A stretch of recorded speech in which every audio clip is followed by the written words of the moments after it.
भारत की बात में अब बात शुद्ध देसी राजनीति की। जी हां, समाजवादी पार्टी ने मैनपुरी सीट शानदार मार्जिन से जीता है, लेकिन लगता है कि इतने से ही उसके कार्यकर्ताओं को संतोष नहीं है। एसपी के एक कार्यकर्ता पर आरोप है कि उसने मैनपुरी के एक शख्स से मारपीट और उसकी पत्नी पर गोली इसलिए चलाई कि उन लोगों ने बीजेपी को वोट दिया था। अब पुलिस कार्रवाई कर रही है।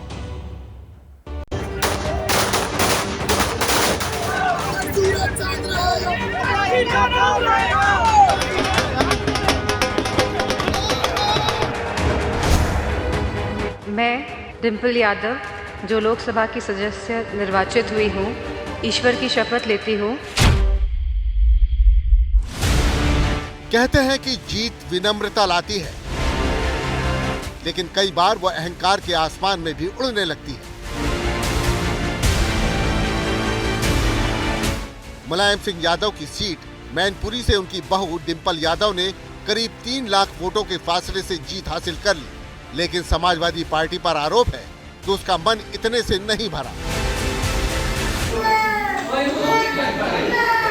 और उसका सबूत ये बच्चे के रोने की आवाज और इस बूढ़ी महिला के पैर में लगी गोली है।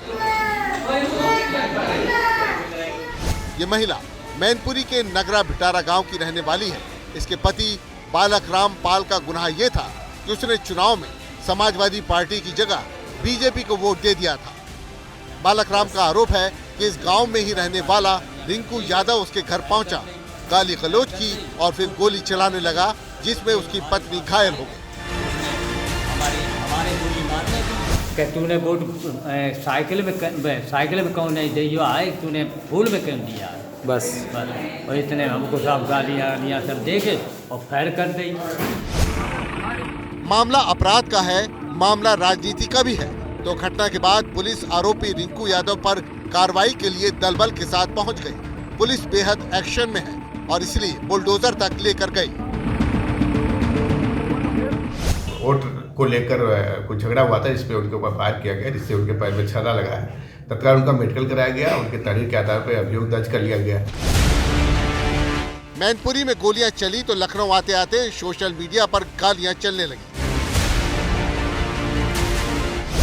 समाजवादी पार्टी के मीडिया सेल के वेरीफाइड ट्विटर हैंडल से ऐसे शब्द चले जो संसदीय गरिमा से कोसों दूर है।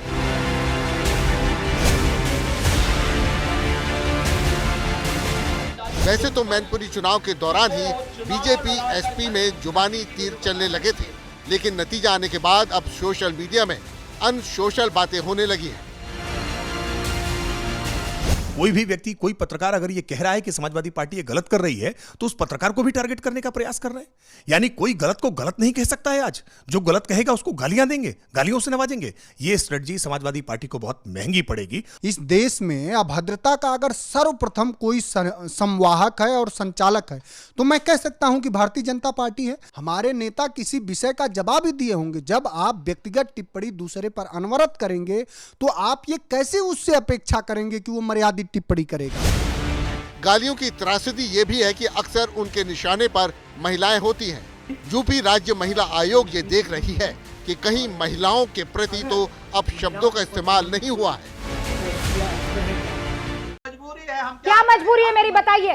मैं अभी आपको बताती हूँ कि मैंने ओए होए होए होए नमकीन के चटकारे लेते हुए टकटकी मार के डिबेट शो को पॉज रिपीट कर करके देख रहे हैं जोगिंदर जी। इनकी तरह आप भी देखें अपने फेवरेट डिबेट्स को रिपीट कर और डाउनलोड कीजिए एबीपी लाइव ऐप अपने स्मार्ट टीवी पर।